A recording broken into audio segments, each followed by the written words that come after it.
Il était une fois, dans le village de Garoua Boulaye, un endroit où les légendes et les mythes africains se mêlaient à la réalité.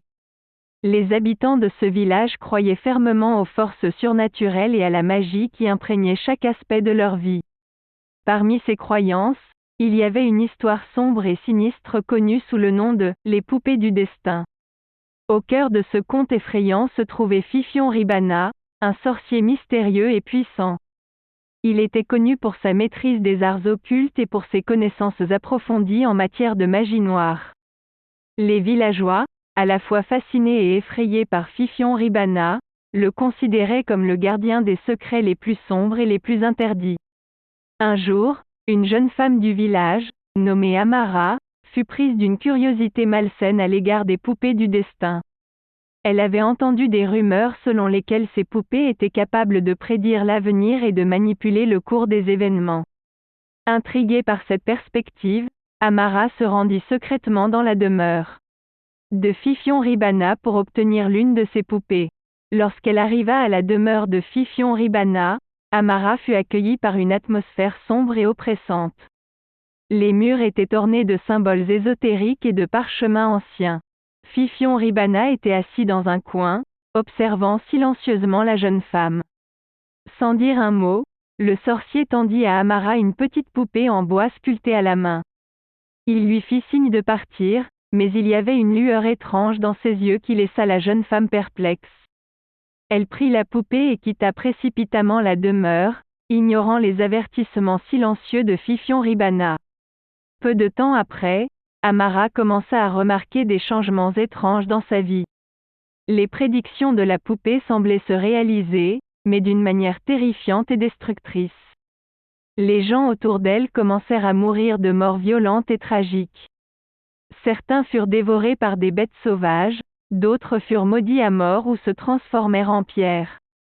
Amara se rendit compte avec horreur que les poupées du destin étaient en réalité des objets maudits, créés par Fifion Ribana lui-même.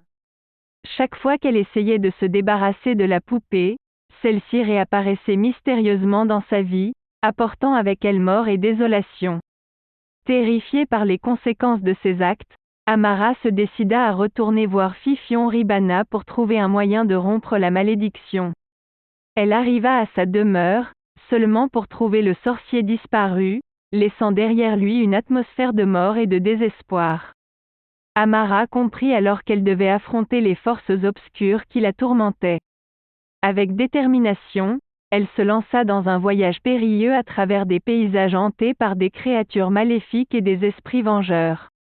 Elle rencontra des marabouts et des sorciers, tous liés à Fifion Ribana, qui tentèrent de la dissuader de continuer sa quête. Finalement, Amara atteignit un ancien hôtel sacré, où elle trouva une vieille femme sage qui l'attendait. La vieille femme lui révéla que les poupées du destin étaient en réalité des reliques de Pouvo. Hier, créées par des sorciers ancestraux pour manipuler les forces de la vie et de la mort. Seules les âmes les plus fortes pouvaient les contrôler. Amara comprit alors que la clé pour briser la malédiction était d'accepter son destin et de renoncer au pouvoir des poupées. Elle retourna dans son village et, avec courage, se sépara de la poupée maudite. Lorsque la poupée toucha le sol, elle se désintégra en cendres, libérant ainsi les âmes piégées à l'intérieur. La leçon que les villageois tirèrent de cette histoire était que le pouvoir et la magie ne devaient pas être utilisés à des fins égoïstes. Les forces occultes étaient puissantes et dangereuses, et seule une compréhension profonde et un respect des mystères interdits pouvaient éviter de terribles conséquences. Ainsi se termine l'histoire des poupées du destin, un conte qui nous rappelle les dangers de la sorcellerie et de la magie noire. Nous espérons que vous avez apprécié cette histoire terrifiante et que vous continuerez à suivre notre chaîne YouTube pour plus de contes sinistres et captivants. TS